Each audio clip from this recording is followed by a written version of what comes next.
You're tuned in to the Binge It Babe podcast with your host, me, Candace Estelle. All right, babes, let's get binging. Hey, babes, and welcome to the first actual episode of the Binge It Babe podcast. Now, I do want to point out that I do have an introductory, an inaugural, the pre-podcast, if you will, just saying a hey, hi, hello, and how am I, and how are you? Are you ready for this? This is the Supernatural Binge It Babe podcast.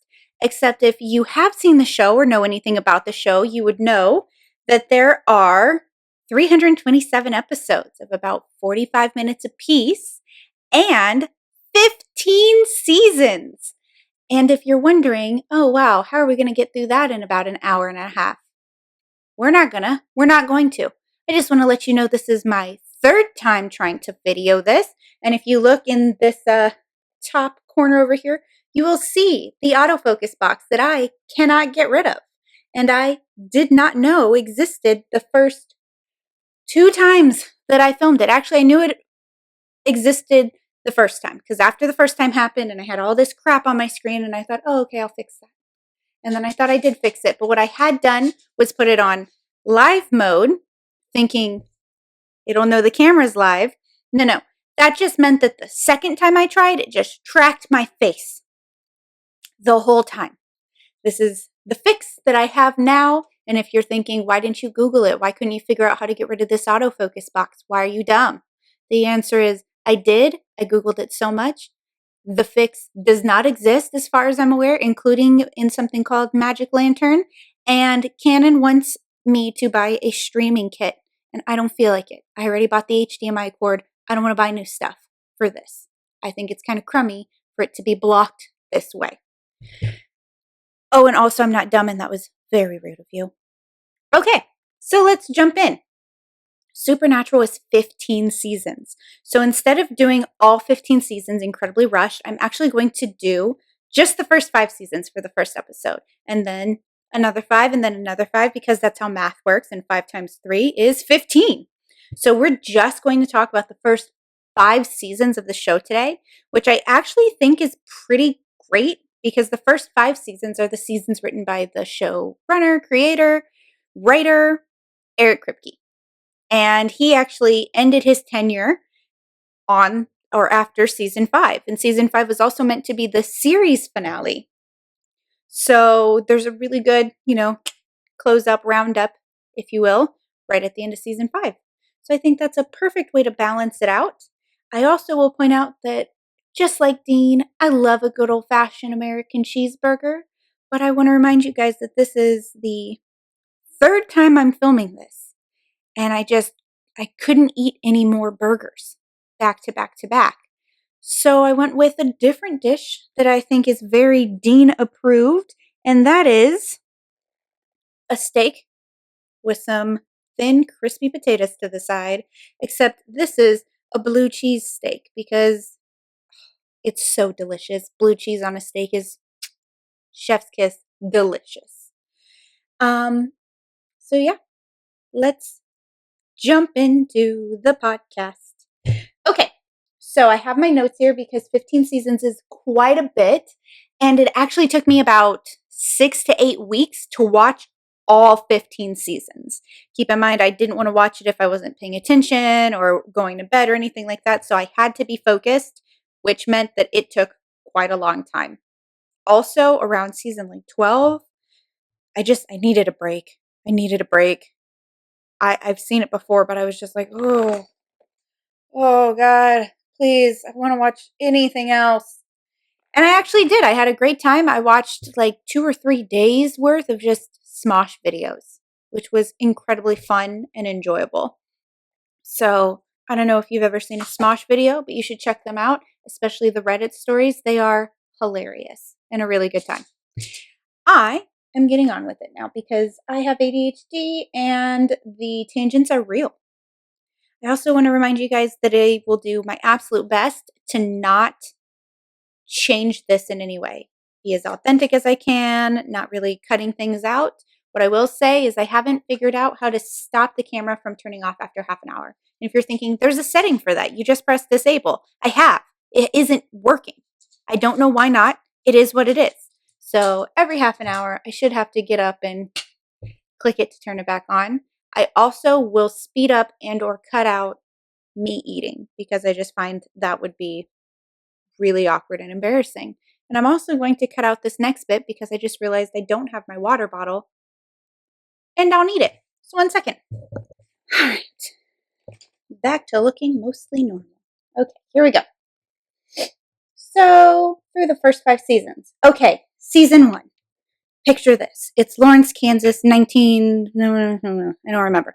It's 19 something something. I want to say like 80 something, but also could be different.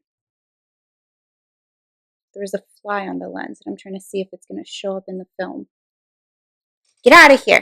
Shoo. I don't know what to do about it. I'm not going to throw something at the camera lens. It is summer, hardcore summer right now. So, it's Lawrence, Kansas. It's 19 something or another.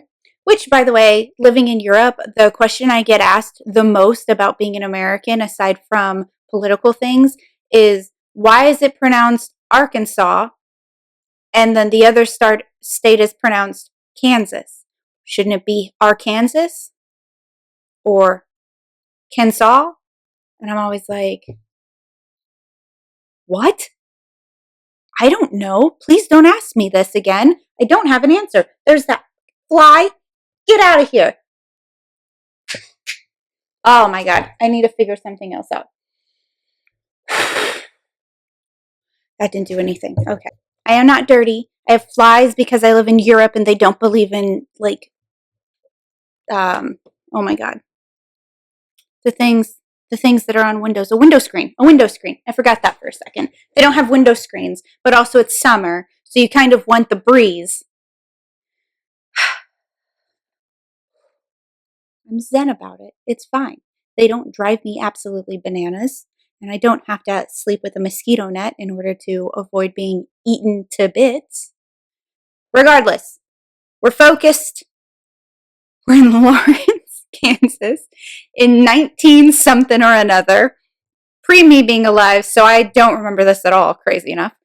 And we're looking in on the Winchester family home. And it's dark, it's nighttime, and you hear a baby cry, and then you hear someone like go to coo with the baby, and then there's like screaming, and then there's a man, and he goes in, and he's like, "Oh no, what's that?" Ah! And there's panic, and then you see this woman, and she's in a long white nightgown with like a high collar and sleeves, I believe, and she is on the ceiling on fire. And I have 2 thoughts. 1, where would you even get a nightgown like that? And 2, how did she get up there? Why is there fire only on the ceiling? You know what I would say? I would say that it looks kind of supernatural. I spend a lot of time by myself. Please forgive me. Anyway, so you go and they're screaming, and then it's like, oh, present day, except present day is like 2005. And I have to speed this up. This is how I recap everything, which is just I tell you every single detail, and that's horrible or wonderful. Who's to say? So we speed it up, and we find out that our heroes of this story are going to be Dean and Sam Winchester, the Winchester boys. Sam is the baby who is in the crib. So itty bitty, we find out that he was 6 months old when mommy dies. And Dean is the older brother who was asked to get out of the house when it caught on fire.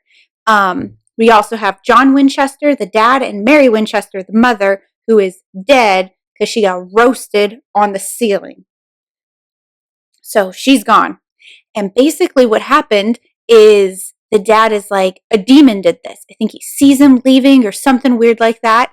And he's like, a demon did this, and now I've got to hunt demons. And then, I don't know what happened because we go from 1980 blah, blah, blah, to present day 2005. And it's just like, oh, yeah, no, in that time, dad has figured out that not only are demons real, but everything is real, from vampires and werewolves to sirens and fairies. And I said demons already.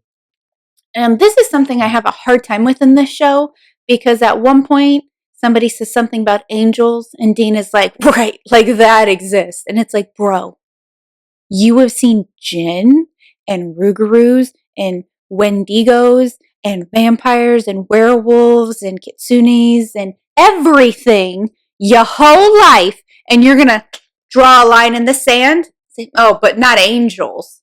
Not angels. Are you bananas? Bananas. Okay. Anyway, that is just how I feel about that. So they grow up, Sam and Dean, with their dad on the road, searching for the demon. And while they're searching, they're also hunting other monsters, other baddies, and learning the techniques to kill everything because everything has its own lore and its own, like, well, this is how you'd have to do this. So, episode 1, we see the tragedy. That's how the show starts. It's dark. And then we see Sam and Dean present day, which again, 2005. So it's 2005, and Dean comes up to Sam's house, I assume. Sam went to Stanford, which is great. Good for you, buddy, because being on the road and being able to get into a school like that, like, congratulations on you and your brain. And Dean knocks and he's like, hey, Sammy, it's me, your big brother Dean. You know how you left us and want nothing to do with us, and you've been kind of like away from the family for the time you went to college? I'm not jealous or anything. It doesn't matter. I'm a good soldier, and our dad is missing. And then Sam's like, okay, maybe he's busy because dad kind of leaves sometimes. And then Dean's like, dad went hunting and he hasn't come back. And then Sam's like, oh, what? He hasn't come back? Well, then, yeah, I'll go help you look for him, I guess, even though I don't like him. And also, Kim. Am I going to have to bleep that? Probably. And so Sam's like, okay, goodbye, Jessica, my super hot girlfriend who I'm going to propose to in the next week or so, even though we're both only 22 years old. Goodbye, I love you. You're the love of my life. Goodbye. And I gotta be honest with you, Jessica, she is an attractive woman. And if she also just graduated from Stanford, like she's going places, right? She is cool. I get why you would want to marry a girl like that. I would want to marry a girl like that. And girls aren't even things that I want to marry. But you're 22. Like, I don't mean to give you too many spoilers here, Sam, but your hair on its own is going to have so many transformations in the next 15 years. And like, you just shouldn't get married at 22. And if you, viewer, listener, watcher, babe, are out there and you're like, I got married at 22 and it's going great. If you're 23, talk to me later. If you're older and you're like, no, I love it, love of my life, 20 years, 30 years, 40 years, great. Congratulations, you beat the odds. But as someone who has made mistakes in their early 20s, I would just say, I don't recommend. Okay, that's all. I don't recommend. Anyway, so hot smart Jessica stays back home and she doesn't know anything apparently about how Sam was raised and really doesn't know Dean, which is kind of sad if you ask me because Dean very clearly loves his brother.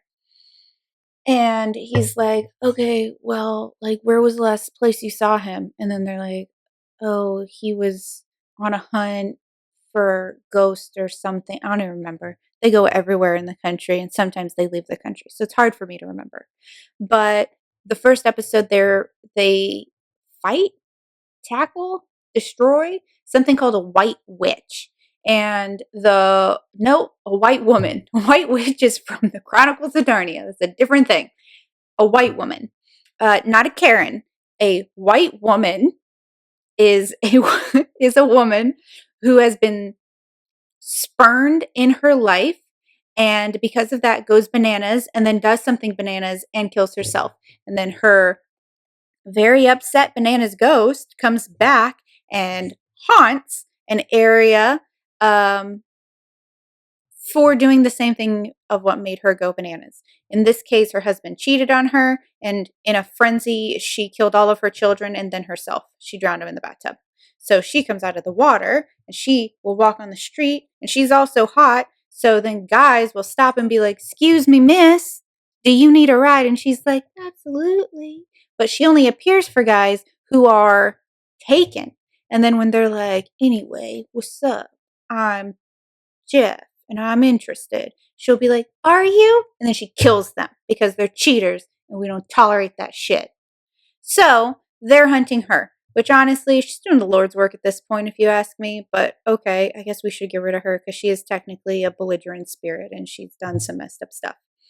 Um, so they go, they fight her. Spoiler alert, they win and they don't find their dad. And basically, most of the first half of the first season is just them looking for their dad and arguing about when Sam gets to go back to Stanford because he's done after this first look. He's like, "Look, we did a hunt. We didn't find him. I need to go back to school. I need to find Jessica." And he walks into the house that him and Jessica lives in. And Jessica, who's also in a nightie that's way sexier than his mom's nightie, just saying. So it's also like a little white nightie, I think. Or no, maybe she's wearing like shorts and a shirt.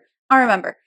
It's cuter. It's not the same white nightie because who even would own something like that? That would be really interesting. Um, and she is on fire on the ceiling, just like how her mom died. His mom died. And he's like, "Jessica, no!" And then Dean hears this and he runs in and it's like, "What just happened?" And that's it. That's how we get Sam back in the game. Because now, not only does he have to avenge his girlfriend who he wanted to propose to, he's still trying to avenge his mother from 22 years ago when she died, and his dad's missing. So he's like, "Fine, I guess I have to go on the road and put law school on hold." And Dean's like, "Thanks, little brother. It's your duty as a Winchester, something or another. There's a lead somewhere else." And that's basically how the show starts. And actually, I think that's a perfect summation. So the rest of the season, they are fighting weird things like a Wendigo, which I have to be honest, I don't remember the name. I don't really remember what it is, or what it does, or how it does anything. I'm pretty sure it's bad. I think it eats people. That's all I remember. And I think we fight vampires this season. I know we fight vampires this season. And I'm pretty sure we also see werewolves this season and demons. So we're trotting along through the season. We find out that the demon that killed Sam and Dean's mom, his name is Azazel, and he's a yellow-eyed demon. And the yellow-eyed demons, we find out, are called princes of hell, which means he's like a demon plus. He's like one step higher to executive level demon. So he's kind of up there. Like he's got the nice suit. And he was going around when babies were 6 months old exactly and doing weird stuff to them, like, "Hey, baby, drink some of this demon blood." And if a parent or someone happened to walk in when he was doing that, he would kill them. And his MO is setting them on fire via the ceiling.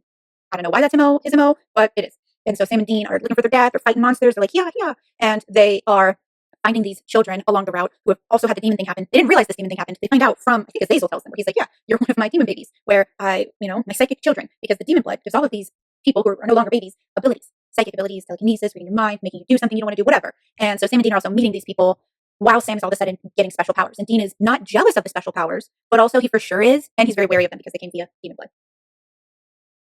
So we also meet some great characters in season 1. Missouri, who is a psychic. She only appears in one other episode in the entire 15 years, and I think that could not have been more of a mistake. She was awesome and cool, and I wish she had more of a role. It would be kind of nice if Sam and Dean could call up a psychic every now and again and be like, "Hey, weird things are happening, don't you think? Could you tell us what's going on?" And then she could be like, "Oh, babies, here's what's up." But instead, they just waste this potential for this lady, which is a bummer. And then we also meet the Ghost Facers in season 1, who are basically like a joke on ghost shows, but pretty accurate. And it's wonderful. It's hilarious. And then we meet, let's see, Bobby. Bobby is the boy's surrogate dad. And if you've seen the show, you know this, and you're just listening because you enjoy listening to stuff about supernatural, because there are so many devoted fans to this day, even though the show is ended. And I am a huge fan of Bobby. He's great. When their dad was off being irresponsible, in my opinion, they were with Bobby. And Bobby teaches them how to hunt and fish, but normal hunting, just like white-tailed deer, turkey, quail, normal stuff, and fish, and raises them. And I can almost guarantee that Bobby has done stuff like bake sale, things. Almost, I can guarantee it. I can guarantee it. Or, gone and helped them pick out their school supplies for the coming year. That's absolutely something that's happened. So he's great. We meet him in the last episode. And he's also just one of John's hunting buddies who lost his wife via possession and he had to put her down. And that's how he got into the hunting life, because it's almost always either legacy or tragedy. No one is just like, when I grow up, I want to hunt monsters. No, like stuff goes wrong and you get indoctrinated into this horrible life where everyone has to wear flannel. So I enjoy those characters. We get a few big things that happen this season. Like, we're introduced obviously to Azazel, who's the big bad for a few seasons, but also we're introduced to the Colt, which is a gun that is made specifically to kill a Prince of Hell, a high up demon, and straight up destroy them. Now, the thing that's ridiculous about this is that they only made like 6 bullets for this gun, this very important gun. And they're like, we can only make the 6 because they're super special. So good luck for the rest of time with 6 bullets. I have to let you know now, not enough bullets. They got to go through a lot of hoops to get more bullets, and it's silly. So you got Sam. He's pretentious, psychic, very tall. We've got Dean. He's intense, angry, militant, and a follower, right? Daddy says jump. Dean's already in the air. And we've got Azazel. Son bitch, right? He's over here making demon babies, and you don't know why. He's like, oh, yeah, my little demon psychic babies. I'm into it. And I don't know why he's into it. We don't find out, I think, until season 2. I obviously know now, but I'm building suspense, people. I'm building it up. Okay? And so I will talk about my favorite and least favorite episodes for each season. My favorite episode of season 1 is The Benders, and it's actually not a monster demon based episode. Sam and Dean are in a city because there's people going missing, and they're like, maybe it's a thing for us. And they show up, and not really a thing for them. It is humans who are kidnapping people outside of a bar in the small town and then murdering them via the most dangerous game. They put them in little cages, they feed them, and they let them out remotely and then hunt them in this hillbilly backwood deliverance style. And it is bananas. Sam gets trapped and Dean has to go find him with the help of a sheriff whose brother has gone missing for quite a few years. So she goes out there with Dean because Dean is in trouble. From his fingerprints, they're like, it seems like he's up to some stuff. And so she arrests him and he's like, I gotta go find my brother. You don't understand. And she goes out there with him. And, they saved Sam. And one of my favorite things is Dean goes, that's the problem with humans, is I don't understand why they do the things they do. Monsters, I know what their motives is. I know why they're doing the things they do. But I don't know. I don't understand humans. And I just feel like we could all understand that, right? Like we all get that feeling sometimes, or a lot of the times. Like, why would a human behave that way? So it's a deep moment and I enjoy it. For my least favorite episode of this season, I actually don't have one. I feel like the first season to me, I was just kind of like, yeah, all right, whatever. Like I wasn't really in, but I wouldn't say there's any bad episodes. It's pretty even keeled for what it is. It's fine. It needs momentum. Which brings me to the end of the season where Dean dies in the season finale. So we found Papa John and we've got Sam and Dean. They're in the car. I'm pretty sure they're arguing about something. And then whada bam, whada boom. They get hit by a car and John and Dean are both in the hospital, except Dean is dead or about to die. And we see that at the beginning of season 2. So I point this out because for the first 5 seasons, a main character dies every single season finale. Don't worry. Don't worry. They never stay dead. So he dies. And then Sam, who's psychic, can kind of feel Dean's ghost running around the hospital, refusing to go with a Reaper. And Sam is like, I don't know what I should do about this. And then we find out that Daddy Winchester, Johnny Big Boy, who is played by Jeffrey Dean Morgan, who I thought was going to be a huge character in the show and is just not. He's just not in the show nearly as much as you would expect. And he makes a deal with Azazel, finally has that mofo cornered, and he's like, I'll make a deal with you. You can take my life, but you gotta save Dean's. And Azazel's like, all right, whatever, doesn't bother me. So that's where we're at. Season 2.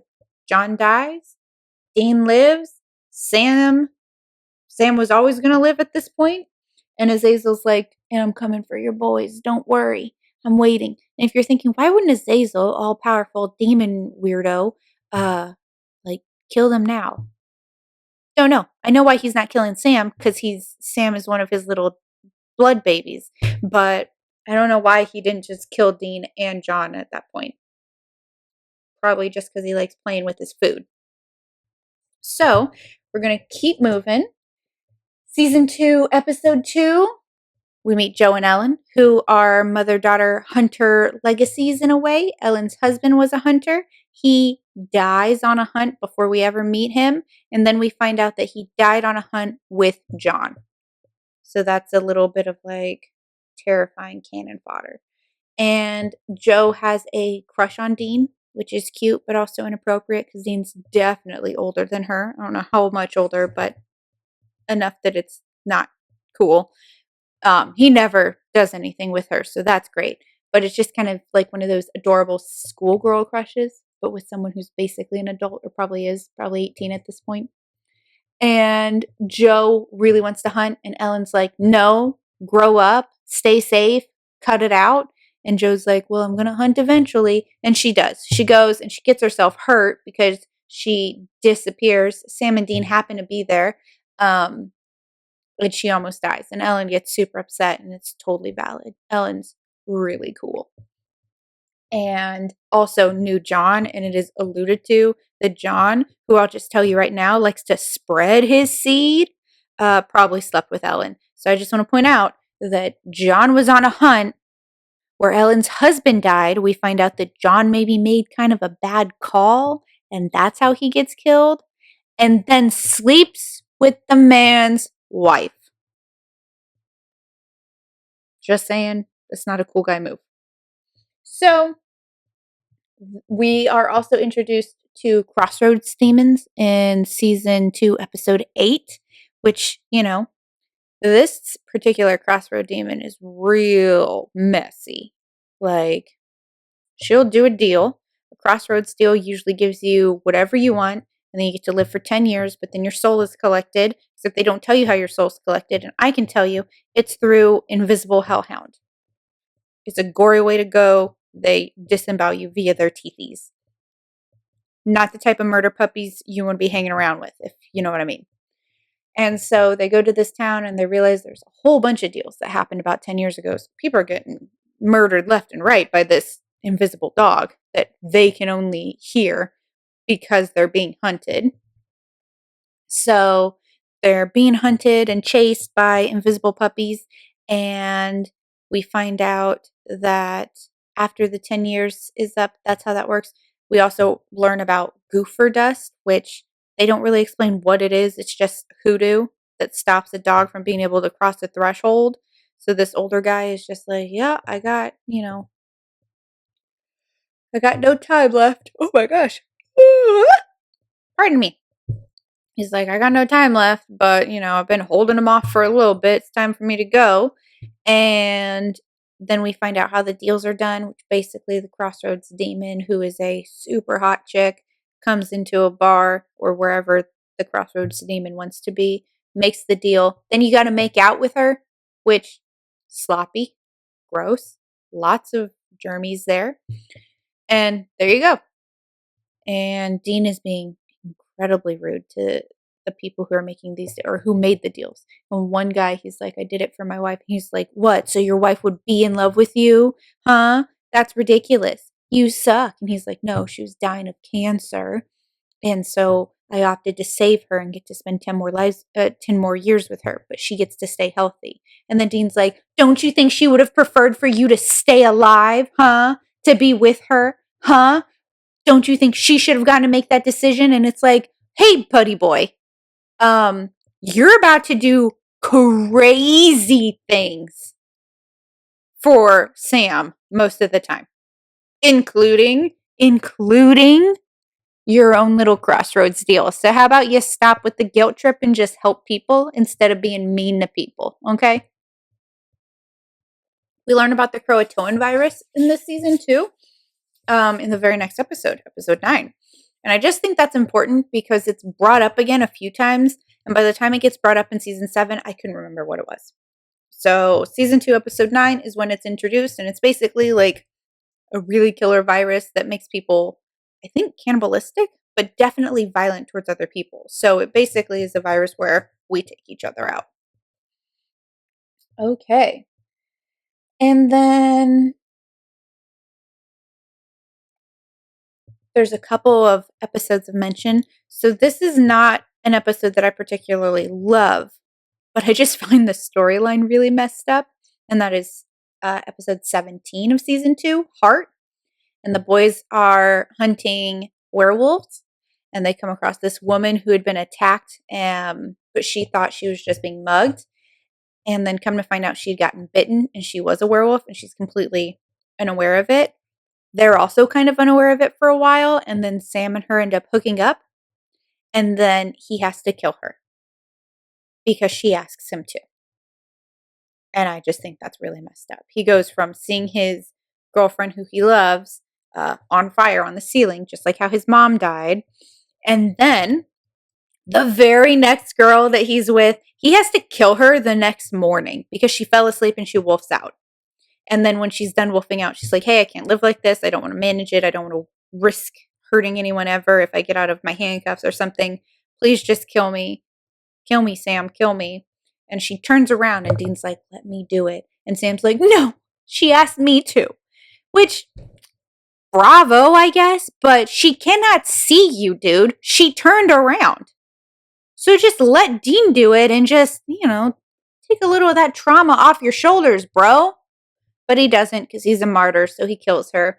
And I just think that that is messed up. And it really sticks with me. So, my favorite episode of season 2 is episode 15. It's called Tall Tales. And it is where we meet Loki, basically. So the boys are on a campus because a professor died under really odd circumstances. We find out that basically that professor had murdered a girl a long time ago, and it kind of literally came back to haunt him. And we find a frat guy who's been hazing a little too hard. He gets abducted by aliens and probed anally, which really changes his attitude and behavior. Someone else gets eaten by an alligator in a sewer. So it's nothing where they can pinpoint what the hell this thing is. And they call Bobby, who's like information encyclopedia. They're like, hey, what? And he goes, maybe it's a trickster god. They're demigods. This is where the boys are like, gods? And then once again, Dean is like, that's not a thing. Everything else is a thing, but this is not a thing. And Bobby's pretty much like, yeah, bro, it's a thing. And then they find out it is a thing. And we meet Loki, who is, a pretty big player in the long run and one of my favorite characters. He's, sassy and witty and exactly what you want a Loki to be. A little less chip on his shoulder than the Marvel Lokis, if you will.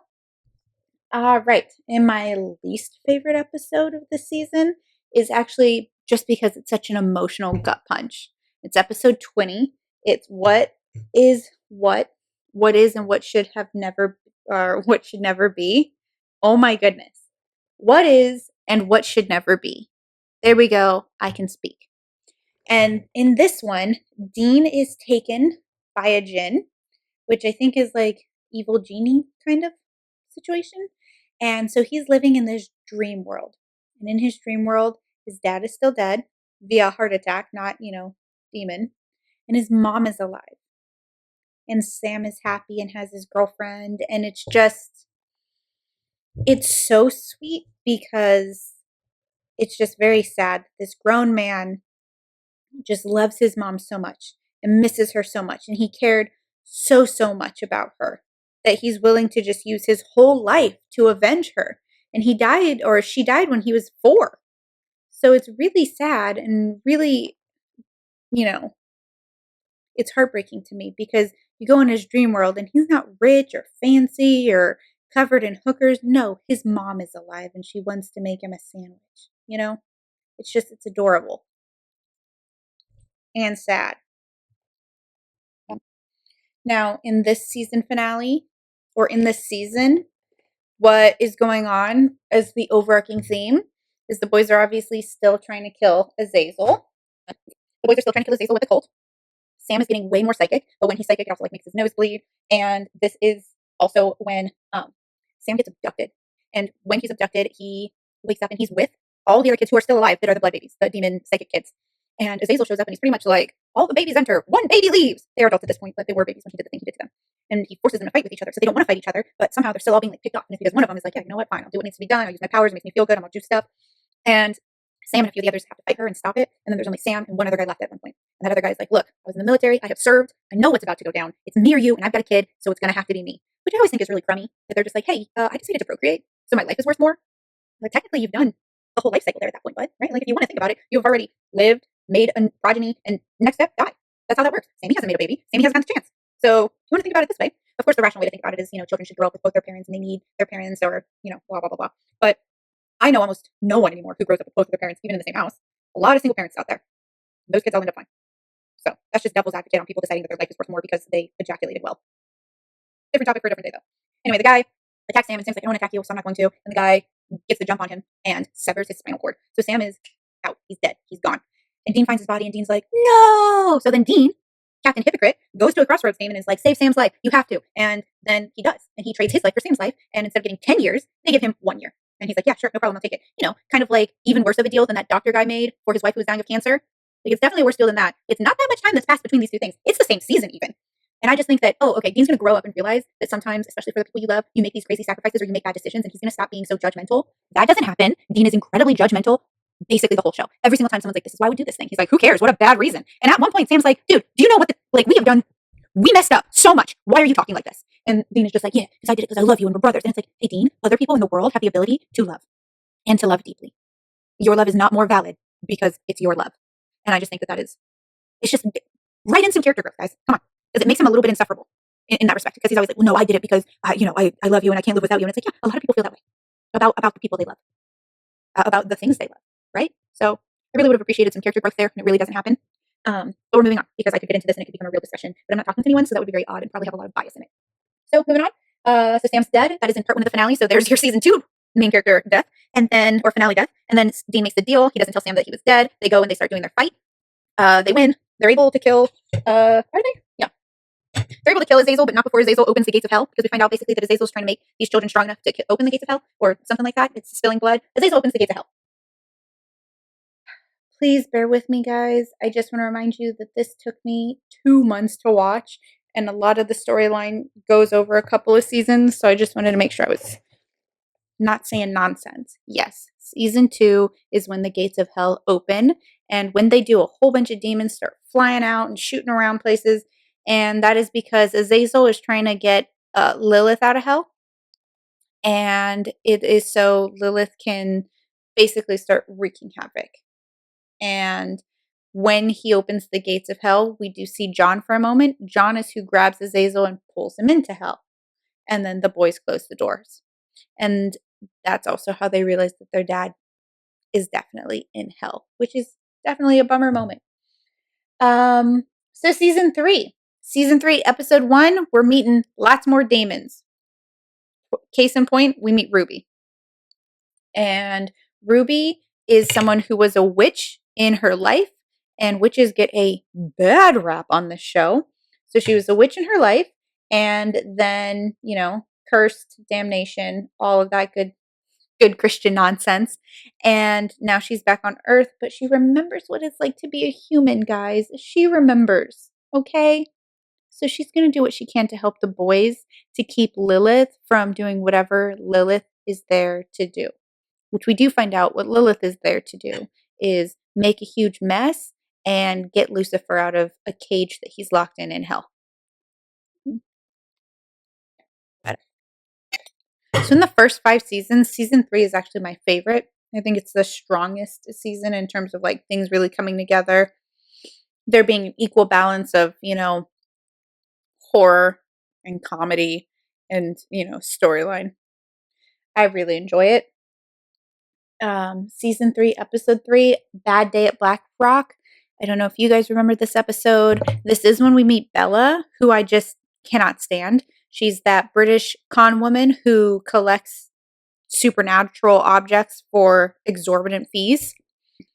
And we meet her because she steals something from John's storage unit. And the storage unit is basically just full of cursed boxes with cursed items within them. And she goes in and steals one. Or she has some people go steal one.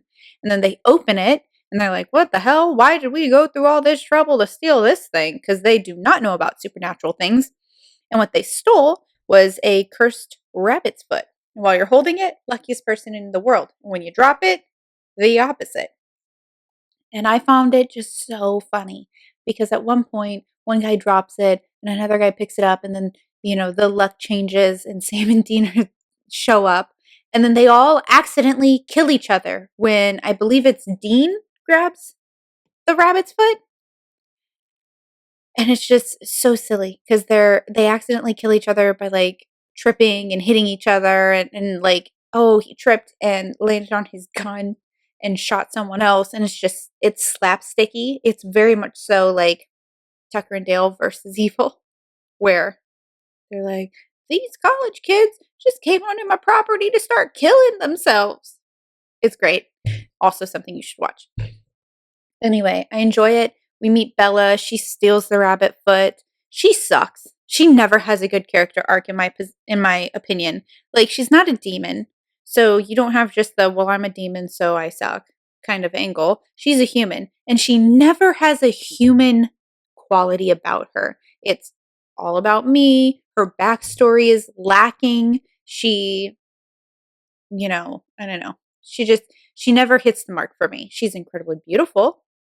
But aside from that, it's not like I was raised in the ways or anything like that. You find out actually that she made a crossroads deal. This is how we get rid of her. She made a crossroads deal and gets murdered for it, basically.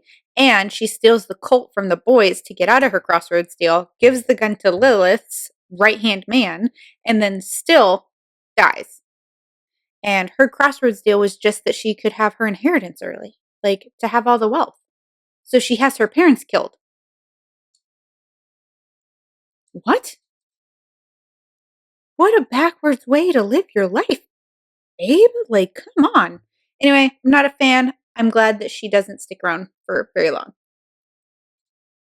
This season is also only 16 episodes, which I found really bizarre. And this is also when we get another Gabriel episode. We get Mystery Spot, which is episode 11 of season 3. And this is when I believe Dean gets murdered a whole bunch, like too much. Yep. It's Groundhog's Day. And Dean dies every single time. And Sam just keeps reliving it, trying to get out of the loop. And it makes me laugh pretty hard because at one point he's like, Loki, cut it out. Why would you even do it? And Loki's basically like, because you tried to kill me last time I saw you guys. What do you think? I'm just going to let that slide? Nah, dude. So I found that incredibly funny. And like I said, Loki, one of my favorite characters. So it's always fun when he pops up. So that is my favorite episode from season 3. My least favorite episode is episode 8 of Very Supernatural Christmas. I hated it. It was kitschy, it was dumb, it was boring. It was not for me. And I understand what they're trying to do because Dean only has the year to live. And so Dean's like, oh, it's my last Christmas. Except it's season 3, so his voice is deeper now. So he's like, I'm Batman. I can't do it. It's my last Christmas, Sammy, and I just want it to be special and nice. Whatever. It's just a dumb storyline. Not the fact that it's his last anything, but just like the storyline is annoying to me. It's annoying enough that I know I'm annoyed by it and I can't remember exactly what it was. Because I don't think this is the wreath one. Regardless, moving on. Dean obviously is who dies in the season finale because he only had the year to live. He made the deal, and the deal came with the caveat of like, if you try to get out of this deal, if you do anything to wiggle your way around this deal, not only will you die, Dean, but so will Sam. We're gonna reverse it. You know, we're gonna flip that script on you. So Dean is not even trying to end it, and Sam is also increasingly more psychic. Lilith is running around causing havoc, you know, running amok. And we also meet Gordon Walker this season, who sucks. It's Sterling K. Brown, who's an excellent actor, but Gordon Walker himself just dickhead. He is a vampire hunter, more specifically, definitely just a hunter in general, but specializes in vampires, but he's a total jerk about it. And you find out that his sister got turned and he kills her because she's turned, because she's an abomination. Like, she never did anything. He just went nuts about it. So that's all a bummer. And this whole time, Ruby will appear and be like, I'm here to help, guys, and no one trusts her, but she does seem like she's there to help. We also hit up the we hit up that old doctor who has been alive since 1816 and is doing creepy surgeries with alchemy to keep himself alive, where he's like, I gotta steal someone's liver and replace it so that I continue to live. And he looks like Frankenstein's monster. So I don't know at what point you just think, I should pack it in. Like, I'm looking rough and been along for like 200 years at this point. Like, call it a day, dude. They end him.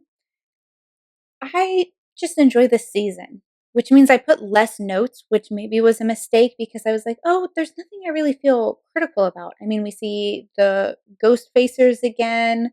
We meet yet another FBI agent who is trying to get rid of Sam and Dean, and then, you know, realizes that Sam and Dean are good guys and that everything's okay. Lilith is possessing a whole bunch of, I think almost an entire town at one point to try to get to the boys.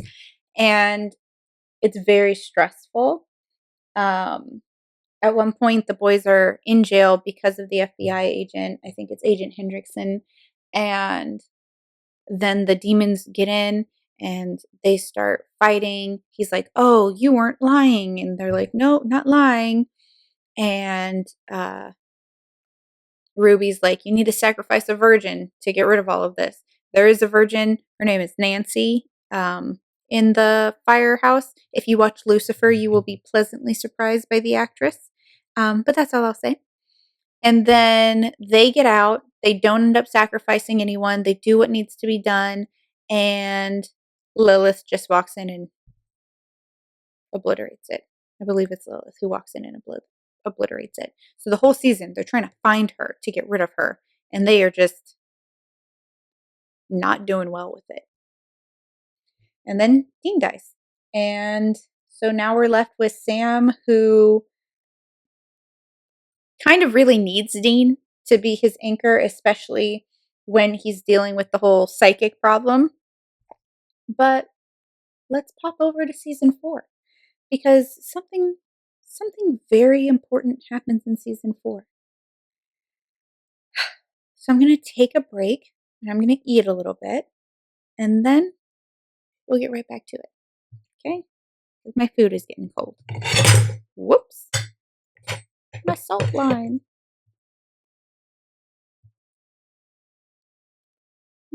All right, and welcome back. For you, it's just a moment, and for me, it's been hours, days, weeks even.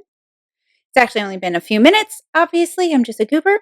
So we're going to be moving on to season 4. All right, let's go. So as I told you, our hero Dean is dead. He made a demon deal. That means mofo's in hell.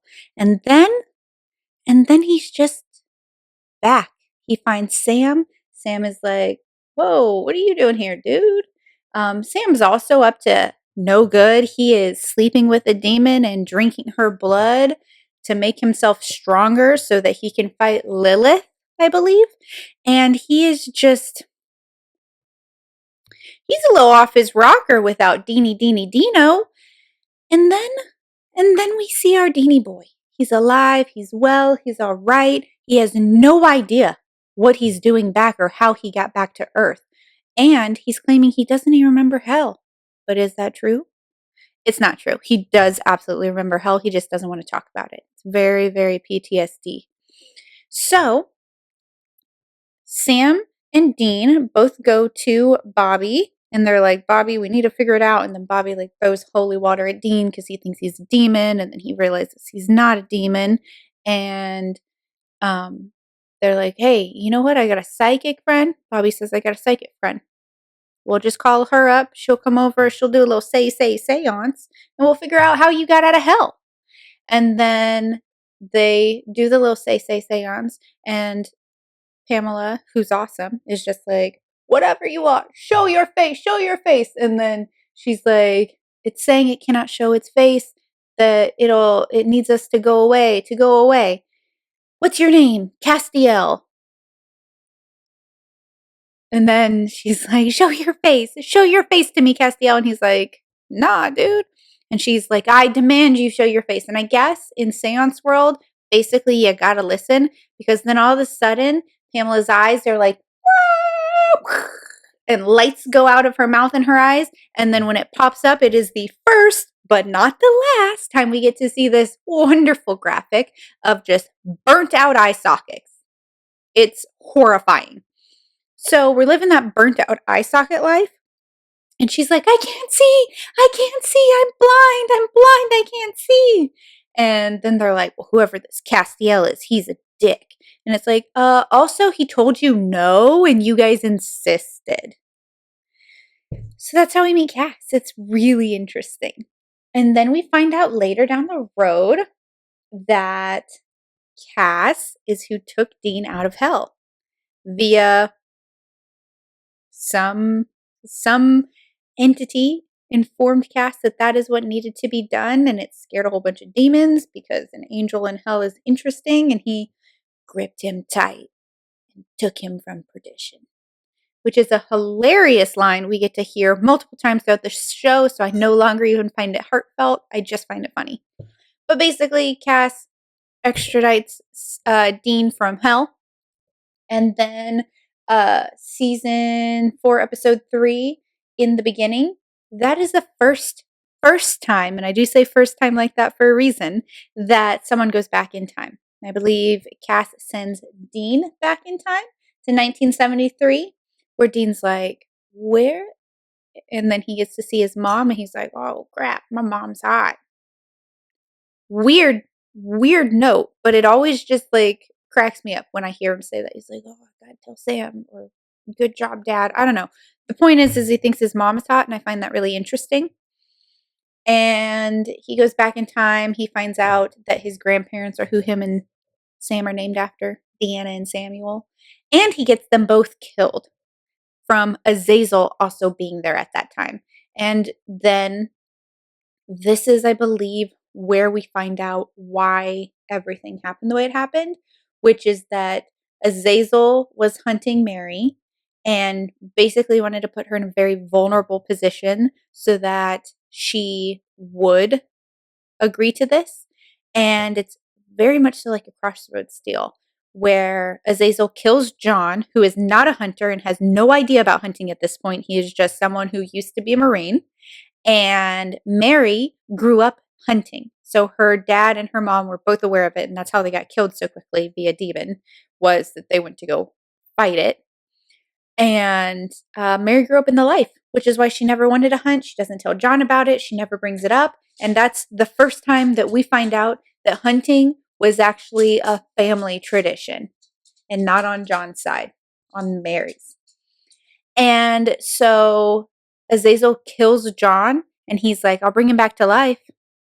You want? You want me to bring your love back to life? And she's like, yes. What do you need from me? You back? And he's like, oh, nothing major. Just, in 10 years, I'm going to come into your house and I'm going to do something kind of weird. Won't hurt anybody. Just stay out of it.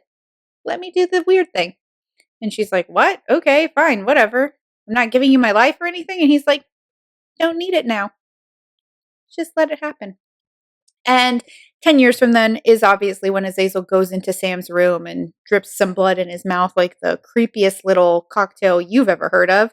And his mom hears the baby stir, goes in, and dies. So that is 10 years from now. And there's the origin story. We get that then, that Mary was a hunter. And that she kind of made the deal that causes everything to happen. Sam even being born, Sam becoming the demon baby, Sam having his psychic abilities. And don't forget, Sam is now drinking demon blood and sleeping with Ruby, who happens to be a demon, who was played by a different person the last season, but obviously, new body, new me. And she is now being portrayed by Genevieve Cortese, who does now go by the name Genevieve Padalecki, which I think is wonderful because Sam is Jared Padalecki. And I think it's adorable that they met on set and got married. It's just so cute. So Dean obviously fails whatever test he was there to do and goes back to his normal timeline. This season's main overarching enemy is Lilith and the demons. And we find out that Dean was being tortured, obviously, the entire time he was in hell. He's there for 40 years. And after 30 years, he decides, fine, I won't be the torturer anymore. Well, he's asked constantly, do you want to just do the torturing? You can do the torturing. And after 30 years, he says, fine, I'll do it. And he enjoys it and he feels a lot of guilt about that. And, it's a lot of, like I said, PTSD. And so he's torturing people under the care of his torturer/mentor, Alistair. And Alistair comes out, and I really feel like he's a great villain, and we got rid of him way too fast. And he's got this, he's very tall and creepy, and I'm sorry for the actor who plays him because I know you're a real human, but my God, did you do a good job of being just absolutely terrifying in a gross, gut-wrenching way. And he speaks with this cadence that kind of makes you uneasy. It sounds nothing like that, but that's the best I can do. I don't have the ability. I did it once. And if I think about it too hard, I lose the ability to do an impression. I can't do an Irish accent either, except I was telling someone about it and I wasn't thinking about it. And I was able to do a really good Irish accent. And it's because I'm thinking about it, I can't do it. But if it's just off the cuff, it's nothing. It's nothing. It's nothing. But alas, it is not off the cuff and I am not Alistair. Anyway, the angels get Alistair and they're like, Dean, get the information out of him. And Cass is like, I don't think we should do that to him. And Sam's like, we shouldn't do that to him. And Dean's like, don't make me do this. Please don't make me a torturer again. And they're like, the world is depending on you. So Dean goes in there and does it, and it kind of breaks him mentally. And it's just sad because even though Dean's hypocritical a lot of the time, we still all love him. Sam is a toss-up a lot of the time. And Sam, like I said, being a bad boy, right? He is not doing good things. He's drinking demon blood to make him stronger. He's exorcising demons just by being very telepathically. But you just know that this isn't maybe the best thing to be doing because he becomes addicted to the demon blood. They try to detox him at one point. It does not go well. Bobby and Dean, basically kidnap him and put him in, like, he's tied down, he's strapped down because he was hurting himself, but not on purpose. It's just that he's hallucinating and flying around the room because he's psychic and his special abilities. And then they end up having to encourage him to drink demon blood to fight Lilith because Dean torturing people, that's why I brought that up. Dean torturing people in hell was the first seal to be broken. A righteous man committing an atrocity or something like that is the first seal, and that is Dean. And that is why he was pulled out of hell by Cass, was because he was the first seal, which also meant that he needed to be the one to stop the seals. And there are, I believe, 666 seals. Maybe there's way more. I don't remember. But I know that they only need to break 66 of these seals, which are basically tests or little trials. And if the demons are able to complete the trial, another seal that's keeping Lucifer in his cage is unlocked. And Lilith's whole gambit is just that she wants Lucifer out of the cage because, that's her god. So she's trying to get him free. And the guys are trying to find her and kill her and stop it, but they're also being instructed by the angels, and Cass is there to help, to stop the seals from being broken. Spoiler alert, they're not successful. There are way too many seals mathematically that need to be broken, and 66 is not that many, right? Like, there's so many possibilities to break, and only 66 of them have to be done. That's like saying you pass if you get a 10% on your test. And so they didn't have great odds, and it's it's a bummer. Like, it's an uphill battle for no reason, and they're not going to make it the whole season. It's so obvious they're not going to be able to stop this. But they try, and we have a couple fun episodes in here. Ooh, I got a low battery. Give me 1 second. Let me switch that out. All right, a successful battery change. Good to know that it lasts about an hour and a half. Okay, so they're trying really hard to not let these seals go crazy. And there's a couple of great episodes. Episode 6 is one of my favorites. It's Yellow Fever. It's when Dean gets ghost sickness, which is just so funny because at one point he ends up being terrified of like a Yorkie and he's running and screaming from it. And basically ghost sickness just makes you scared of everything and increasingly scared of things. So you end up giving yourself a heart attack just from the stress of being so scared for so long. Usually people die within about 48 hours, I think is what they say. There is an end credit scene where you see Jensen Ackles dancing on the Impala, on our baby, our beautiful 64 Chevy Impala. And 64? 65? 64? Who cares? You guys probably care, but fight about it. And apparently that is kind of a blooper where he's dancing to Eye of the Tiger on top of the truck is because he was supposed to, Jared Padalecki was supposed to kind of tap the car, and that was going to give Jensen like the go ahead to start his scene. But Jared just didn't, to see how Jensen behaved, and that is how Jensen behaves, which is a delight. I think that shows that they probably had a lot of fun on set, which is great. So, moving on. This is the season where we meet Adam. Remember when I said that John liked to spread that seed?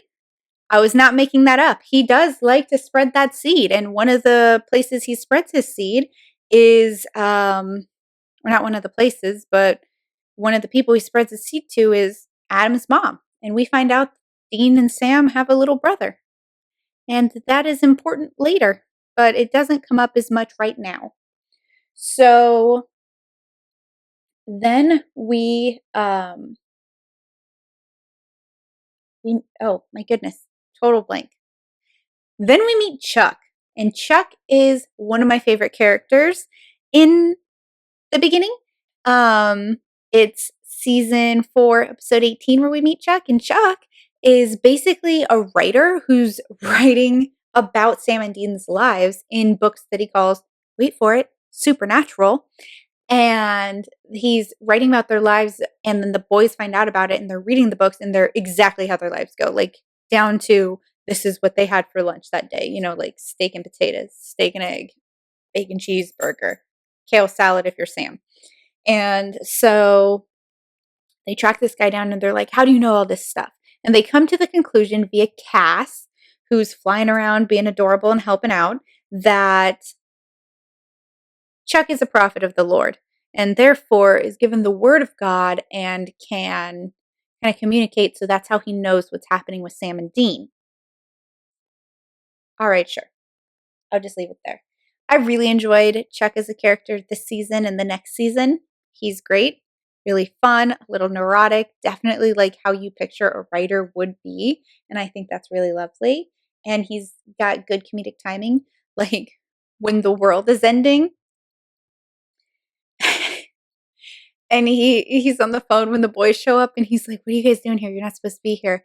And when he was on the phone, he's ordering like escorts to his house, like thousands of dollars worth. And I don't know why, but I find that so funny. Like that's what you would do with your last night on Earth? Escorts? That's a bummer.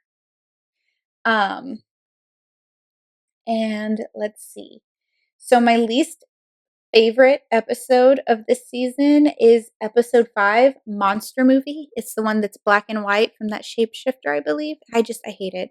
It's a lot like a Supernatural Christmas where it's kitschy but not in a fun way, and it's kind of contrived and definitely annoying. And I really hate when I'm watching TV shows and they have those special little noir episodes, or it happens in a lot of shows. It's like a thing that happens where I believe, like, I know It's Always Sunny has done it. I know Lucifer has an episode like that. This show has an episode like that. And it just annoys the absolute bananas off of me. So, yeah, I don't like it. Honestly, I couldn't even tell you most of the storyline because I found it so frustrating. And that's maybe also my ADHD, where like things aren't exactly what I'm expecting and therefore frustrating to me. I I also have another one that I'm not a fan of, and that's probably because I just could not stand Zachariah as a character, who I believe is played by Kurt Fuller. Um, it's episode 17. It's a Terrible Life. It's where Sam and Dean are trapped being marketing people in a building. They are not brothers and they're not hunters. They're like an executive and a sales guy or an IT guy. And they end up meeting each other and, of course, hitting it off and hunting together. And then Sam has some of his memories like coming back and he's like, I don't even think we're friends. I think we're brothers. I don't know. It's the whole vibe is just like trickster energy, but without any of the fun. And of course, there is no fun because it's Zachariah and he sucks and he's not a trickster.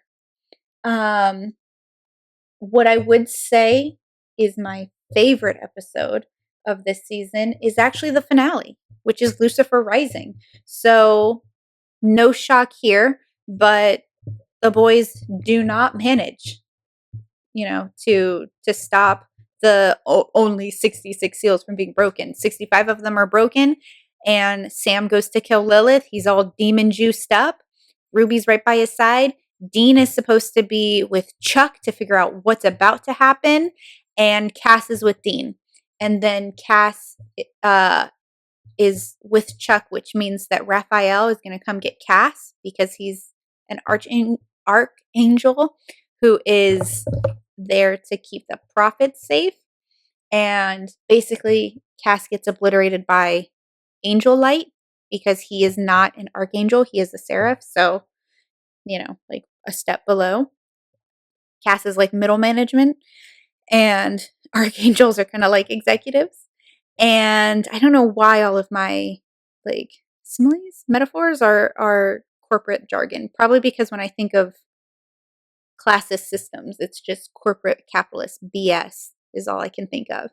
Regardless, that's where Cass is. He dies in the season finale. Before he dies, he taps Dean on the head and gets Dean to the, I want to say, abandoned nunnery, church, monastery area. A convent is a nunnery. It's some kind of holy area that's had a massacre happen. And Dean shows up, and as soon as Dean shows up, he's running and he's looking for Sam. Sam is focused on killing Lilith, who's right there. And Ruby turns and sees Dean, and she just goes like she smirks, and then she uses her little demon powers to close the doors and lock them. And Dean's like, no! Because Dean at this point has also realized that they shouldn't be killing Lilith, that it is a seal and that it ends the world, basically. Or it lets Lucifer out of the cage. And Sam doesn't know this. Sam thinks killing Lilith will stop Lucifer from being able to get out of the cage, and he's all demon blooded up, and he does it, and it's a ridiculous scene. It honestly annoys the absolute crap out of me. Lilith is wearing all white, which I don't have any problem with, obviously. And she looks great, but she's against this tomb, and she doesn't even try to fight. She literally, the whole scene, has her arms up like this against the wall, even when he's not doing anything. She's just like, oh, you here to kill me? Whoopsie. And then she keeps her arms up, and at one point, he's not even trying to kill her. He's just standing there, and she's just like, what? Are you going to quit? You're not going to do it? Okay, whatever. Like, it's obvious that she's up for sacrifice here, and he doesn't notice. And I didn't know. Honestly, the first time I watched it, I had no idea that Ruby was not a good egg up until and then she smirks at Dean. And I remember thinking, like, oh no, this is not good, not good. Holy crap, not good. So Dean, or not Dean, apologies, Sam kills Lilith, who lamb to the slaughter, incredibly easy kill. And then her blood drips out in a circle, which weird. And then it starts having these like lines through it. And then Ruby is like, I did it. I did it. I'm wonderful. And only Lilith knew. Everyone thought I had betrayed hell, but she knew. And now Lucifer is coming and he will reward you, Sam. And he's going to reward me because I'm the best. I'm the best demon there ever was. And I tricked you and Sam is like, what the hell are you talking about? What is going on? What is going on? And then Dean is finally able to get through. And as soon as he sees Dean, Sam grabs Ruby and turns her, and then Dean stabs her, and she's dead. And then the circle, like the lines come out, and then it's a beam of light. And that's the end of the season. So one of our main characters there that we lose is Cass. And if you ask me who I think the three main characters are of the show, it's Sam, Dean, and Cass. Obviously, Cass joins in season 4, but if anyone has seen the show, Cass is right there. He is main character energy. It is Sam, Dean, Cass. They are the core group. We end up having a core 4 much later down the road, but Cass is it for me. Don't know if you can tell, Cass is one of my favorite characters. He's my favorite of the three of them, for sure. And he's great. And he dies way too often in this show. And so often he's gone for like big chunks, like 2 or 3 episodes or more in a row. And it always annoyed me because I was just like, just bring him back. Just bring Cass back. He's my favorite. He doesn't know how to be sarcastic for most of the show. And when he figures it out, he's still not very good at it. And he doesn't understand any references. And he's so pure. And I love him so much. Oh my God. When he is watching porn and he doesn't understand what porn is because it's on Dean's laptop, and he goes, if the pizza man loves the babysitter so much, then why does he keep spanking her? And I love it. And then when he kisses Meg, who's a demon who pops up here and there and is kind of prevalent later down the road, and he kisses her. And she's like, where'd you learn how to do that, Angel? Or maybe she calls him Clarence at that moment. And he's just like, the pizza man taught me. And I just find that so funny. And I don't know why. Maybe it's because my sense of humor is juvenile, but I think it's hilarious. So yeah, we've got that. And then on to season 5. Now, I do want to point out that season 5 was supposed to be the final season of the entire series. This is when Eric Kripke was expected to be done. I think he just likes a 5-season arc because he wants to end The Boys, which is on season 4 next year after season 5. Please also, when you guys start asking me to watch stuff, please don't ask me to watch The Boys. I tried it. I think I watched the first 2 seasons and it's just not for me. Okay? It's not for me. Moving on. So season five, episode 1, Sympathy for the Devil. All right. So basically, it just opens up at the very same scene it ended in season 4. And Lucifer's been let out of the cage. We meet Nick, who is most of the show the Lucifer vessel. And Nick sucks. He's played by Mark Pellegrino. And Mark Pellegrino is obviously an immense talent because I cannot stand him. I don't like him when he's Nick. I don't like him when he's Lucifer. He has no charm, no charisma. Like, he is a villain coded so hard. You know how sometimes you'll have a villain, especially in this show, where you're like, I kind of like him. I'm into it. I'm never that way about Lucifer. Never. I'm never like, I could see the dark side here. Nope. He's just petulant and whiny and annoying all of the time. Um, and this is when he shows up. And every time I see him on screen, I'm always like, this guy again. Freaking Lucifer. Yeah, I don't enjoy him.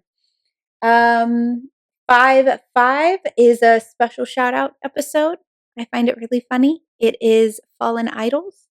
Um, this one is a pagan based episode where it's a pagan who used to be worshipped a lot. Now that they're not, they don't enjoy that. So they're taking on the forms of like famous people from a wax museum. So I think Abraham Lincoln, maybe James Dean or James Dean's car at one point. No, that might be a different episode.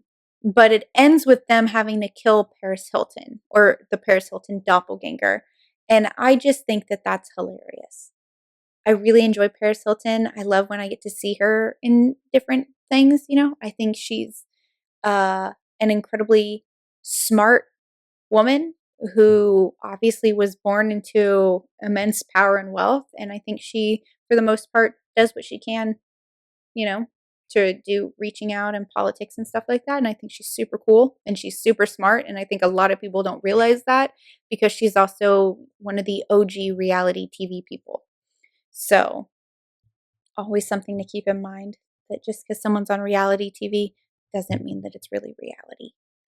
Paris Hilton seems really cool, in my opinion.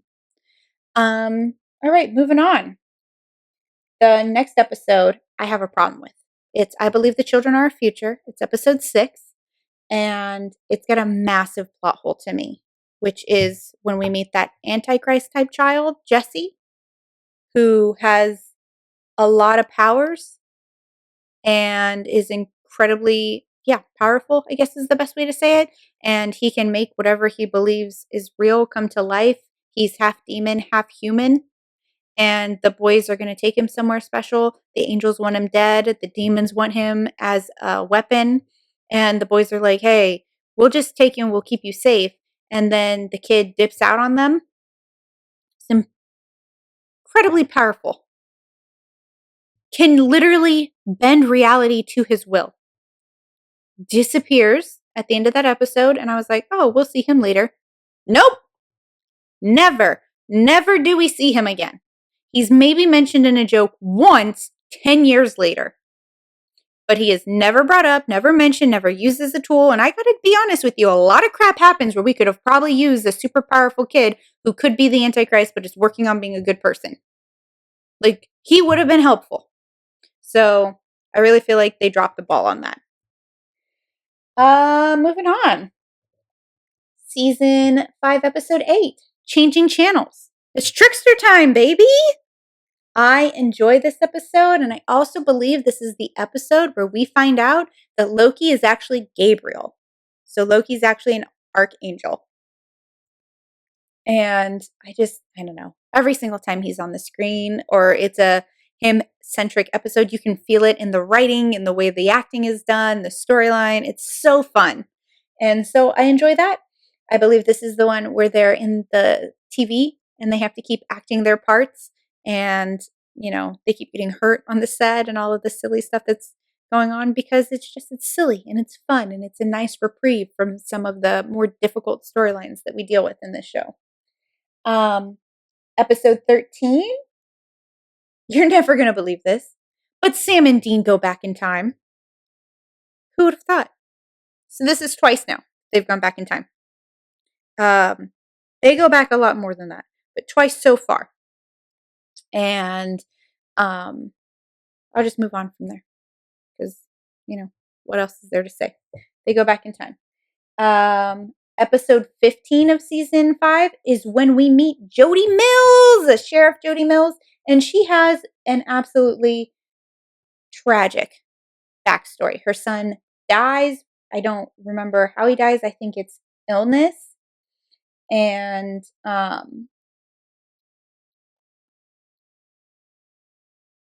yeah, I think it's illness. And then, oh, I totally lost my train of thought. What am I talking about? Jody Mills. Apologies, Jody. Yeah, her son dies in the show, and then he comes back to life because in this town, a whole bunch of people are coming back to life that had died. And Sam and Dean are there, and they went to go like slay one of them. And Jody shows up and is like, "You can't kill him. He's a tax-paying citizen." And he's like, "He's dead." And she goes, "So?" And I just think that's so funny. It's also the episode where before this happens, she is talking to Sam and Dean, I believe at a diner, and they're like, "Oh, we're FBI." And she goes, "Oh, yeah. So if I called your office," and they're like, "Yep, here's the card." And she calls, and Bobby answers because Bobby is pretend FBI. And she goes, "Bobby Singer." And you find out that the boys are in Bobby's hometown. It's also where we get to see Bobby's wife, who, like I said, is dead and has been possessed. And it's all really lovely. She gets her son back for a little bit of time, and then all of the people that were dead, they go feral. They're not normal, and they all have to be killed. But Jody's son goes feral, you know, and is murdered, but not before. Not before he eats his father and kills Jody's husband. So Jody loses her son. Then her son comes back. Then her son is dead again, and she loses her husband. And this was the season that was supposed to end. We're just going to leave this woman's life this way. It's awful, horrible, terrible. I'm so glad there's more seasons just so there's more justice for Jody because she's great. She's played by Kim Rhodes, who we all grew up and loved as our TV mom on Sweet Life of Zach and Cody. And then you get to see her here, and she gets to be a badass sheriff and fight monsters. And this is her entry point. And when I realized that this was when the show was supposed to end, which meant that this is how her story was supposed to end, I was honestly livid. The real Ghostbusters is in this season as well. And that is when Sam and Dean realize that there are supernatural fans and they end up being at a fan con. And the whole time they're there, they're also trying to fight a ghost, I believe. And everyone keeps acting like Sam and Dean, which is funny because they do the Dean voice that I can't do, where they try to talk really deep like this. "Oh, I'm Dean." And I just think that that is hilarious because it's exactly the thing I notice. It's kind of like Batman. We're watching, the Christopher Nolan Batmans, and it's like, "Oh, I can't even do it. I cannot make my voice deep." This is also when we meet Anna, who I was super excited about as a character, and then I was really let down by her storyline because she does go back in time to try to kill Mary Winchester so that Sam and Dean are never born. And then Sam and Dean also go back in time, like I said, and they're kind of just like, "Hey, mom, maybe you just leave John." And she's like, "I can't. I'm already pregnant." And then, dun, dun, that's how that works. Dino's already in the belly. Um, and then episode 19, I really enjoy. It's when they're at the hotel that gets put together for all of those mythical gods. And basically, the gods are there to discuss whether or not they want to hand Sam and Dean over to the angels, because this is the season where the angels are really pressuring Michael, because Michael is, or not Michael, I apologize, really pressuring Dean because Dean is supposed to be Michael's vessel. And Sam is supposed to be Lucifer's vessel, which is why Sam was tainted with demon blood when he was a baby, because the demons picked their champion and the angels picked their champion. And because Michael and Lucifer are brothers, the champions also needed to be brothers. And they are a vessel for a long lineage line put together to make sure that these people come together. I don't remember if it's this season or if it's later that we find out that like Mary and John didn't even get along originally. And they got put together specifically because it was their bloodlines that would make the perfect vessels for the archangels. And it's basically just the angels being like, you have to. You have to do it. The apocalypse has to happen because that's prophecy. And after the apocalypse is the rapture. But then after that, after those two horrible things, then it's paradise and God will come. And so the demons want this to happen because they want Lucifer to fight and they want Lucifer to take over Earth. And the angels want it to happen because they believe it to be prophecy and therefore gospel. And it just sucks all the way around because really nobody here is actually trying to stop the apocalypse aside from Sam and Dean and Cass once Cass realizes that that's what the end game is. And Cass has also become a lot more human loving at this point. So yeah, season 5, episode 19, it's all these gods deciding, hey, do we just give them Sam and Dean? We caught them, no problem, right? And Gabriel shows up, but of course all of the gods think he's Loki because that was his cover, even in the demigod other pantheon world. And he's like, no, let's not do that. And then Nick shows up, but Nick is Lucifer's current vessel, his like tied over vessel, and kills Gabriel after the boys finally convinced him to show up and do the right thing. And then he gets murdered. And I could not have been more upset when that happened. He gets stabbed. And then the boys have a copy of Casa Erotica 14, which is obviously porn. And Gabriel's in there and he's like, hey, if you're watching this, I'm dead. And you can't kill Lucifer, but you can trap him. And that's when they realize that they can take the rings from the 4 horsemen of the apocalypse who are now roaming Earth. And they all wear these special rings with their powers in them. They put them together and throw them on the ground. It'll open up a portal back to the cage that Lucifer has been kept in for eons. And they can push him back in. They don't know how they're going to push him back in. They just know that that's the only option they've got. So this is also the season where we meet and hear about Crowley. Now, I did allude to this in season 3 when I was talking about Bella, but it is super fan of Supernatural Becky, the books, obviously, not the TV show, who reminds the guys while she's hanging out with Chuck that Bella didn't sell the cult to Lilith and hand it to Lilith. She sold the cult to Lilith, but gave it to Lilith's right-hand man, who is Crowley. And then we meet Crowley finally in season 5, episode 10. And that is Abandon All Hope. That's when we meet Crowley finally. And this is what I'm talking about a villain who you still kind of like. It's Crowley, 110%. Lucifer could definitely take a page out of the Mark Shepard's book because that guy is an amazing Crowley and is so fun. And Crowley doesn't want Lucifer, I think, to really, he doesn't want Lucifer around. He's like, Lucifer sees humans as dogs and demons as dogs. He wants to eliminate all of us. So we don't really want Lucifer winning this fight either. And the whole time, both Sam and Dean separately and together are having this argument of like, we're not going to let them take our bodies, right? Right. But also they're all kind of thinking like, maybe that's what we should do. Is it the right thing to do? Does it stop the apocalypse? Does it cause the apocalypse? And Dean gets trapped by some angels where he's like, no, I'm not going to do it. Leave me alone. And they're like, oh, all right, fine. We'll just choose another Winchester then. And Dean's like, well, there are no others, which rude, because he's certainly aware of Adam at this point. Adam was brought up last season.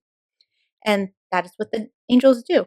They convince Adam that in order to save the world, he needs to become Michael's vessel. And Adam says, okay, I guess. And then Dean's like, no, dude, no. And Dean tries to save him. And then they're in like this weird room outside of time that's also in a warehouse. And he tries to save him. It doesn't go well. He gets kicked out of the heaven room. And I believe, is Cass there? Or does Cass get kicked out of the heaven room? I don't remember. But Zachariah is there and he's evil. And they keep Adam. We don't see him again until Adam is already Michael, which is a bummer. Um, and then Sam is talking to Bobby, and he's like, "Here, I have this plan. We're gonna get all the rings. We're gonna have the hole, but there's no way we're gonna be able to fight Lucifer enough to put him in this hole that's not gonna be open for very long. So I'm going to allow Lucifer to take my body, and then when he's close to the hole, open it, put me in, right? Like I'm going to shimmy my way through this possession and get to the point where you can say, okay, and I'm going to jump in the hole."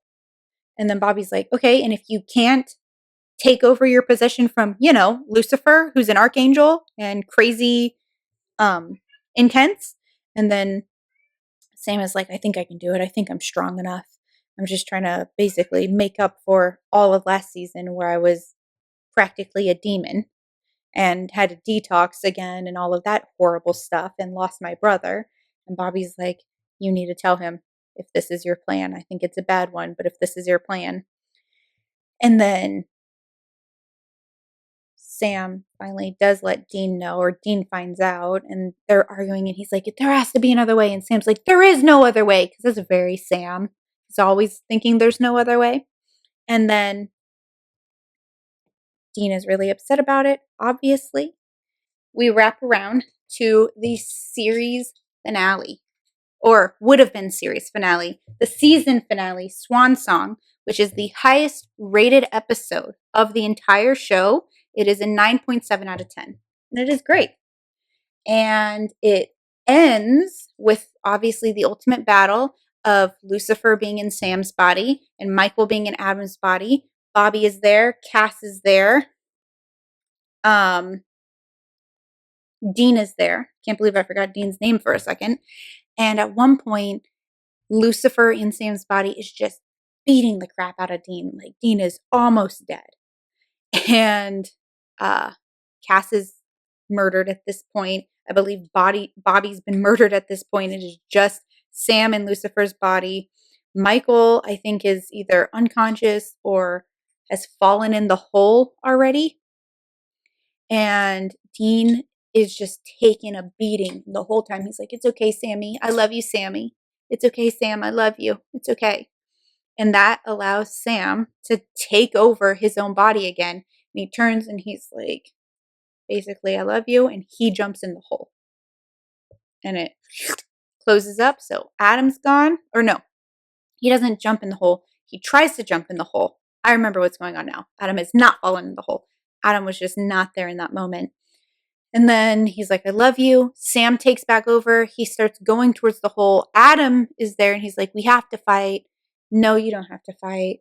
And then he's like, "It's my destiny. I don't know what else I would do." And then Lucifer starts taking hold again. So Sam gets wobbly and starts jumping towards the hole.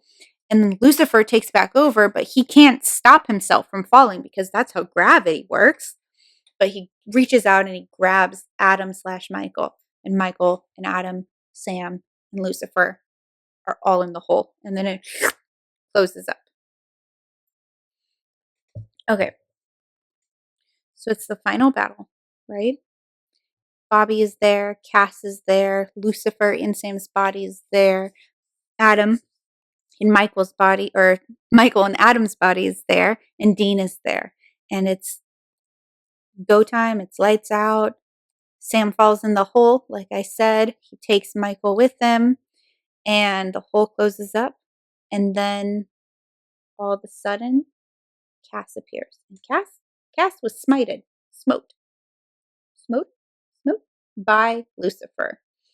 And Dean's like, "You're alive, Cass." And he's all messed up. And Cass is like, "Yeah, I'm better than that." And he touches Dean and he heals him. And he touches Bobby and he resurrects him. His legs are healed and everything. And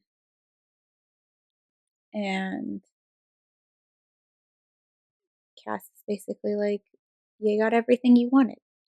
And something I've forgotten to mention, and I shouldn't have, is that in season 3, episode 2, The Kids Are All Right, the boys fight a changeling. And when they're fighting a changeling, they actually come across an old fling, literally a one night stand of Dean's, and it's Lisa. And Lisa has a son named Ben who's 8 years old, and the fling was over 8 years ago, almost 9 years ago. And so it's very much heavy alluded that Ben could have been Dean's. And Lisa's like, at the very episode, she's like, no, he's not. But he's a lot like Dean. So Dean really likes him. And then all of a sudden, in the last episode of this season, Sam is like, hey, when I'm gone, if this goes how we think it's gonna go, like, go to Lisa. Go have the family you've always wanted. And Dean is just like, he's like, oh, no, like it'll be fine. We're gonna figure it out, blah blah blah.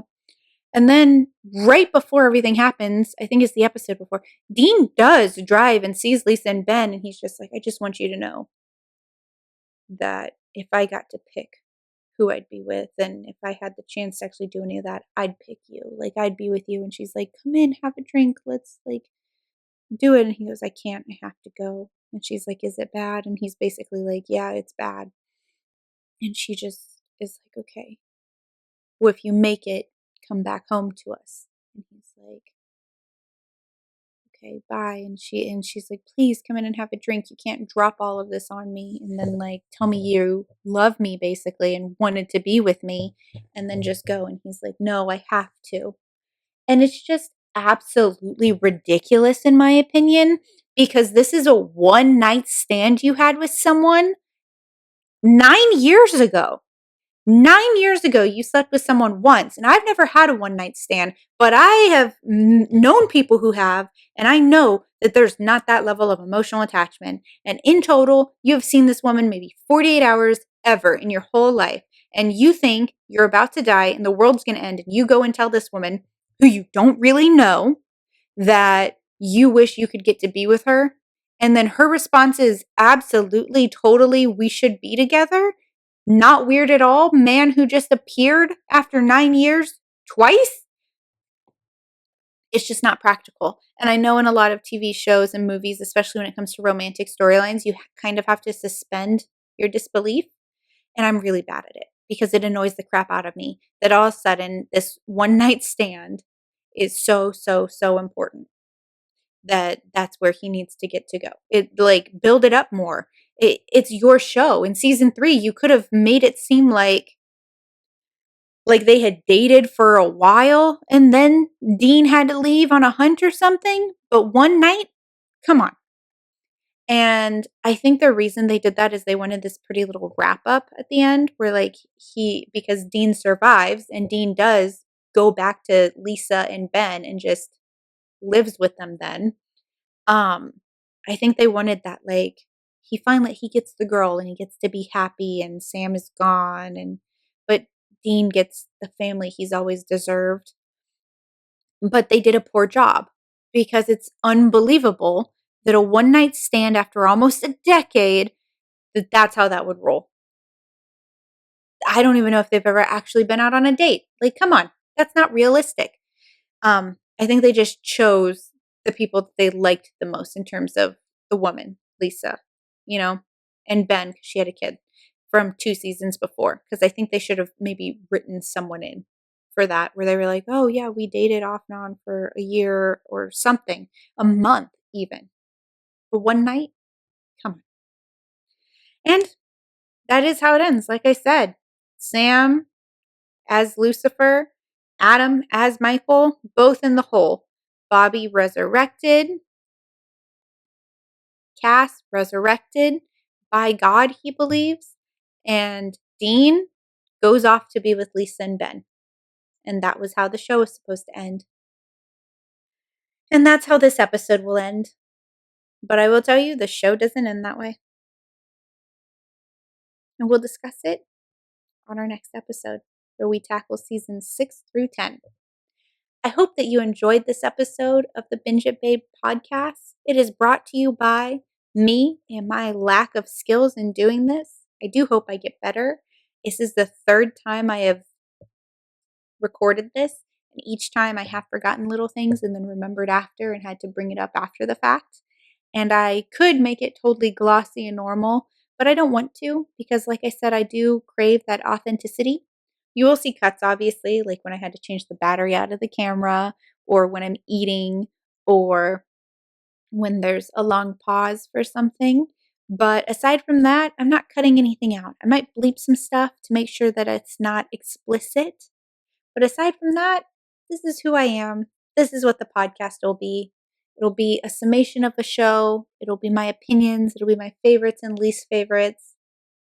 And it'll be hopefully enjoyable and fun and funny content for you guys to watch and comment on. Give your feedback and opinions and have fun. Do it with kindness. Everything you do, you should do it with kindness. So I'm going to sign off. Goodbye, babes. I'll see you next time for Supernatural Part 2 of 3. Bye then.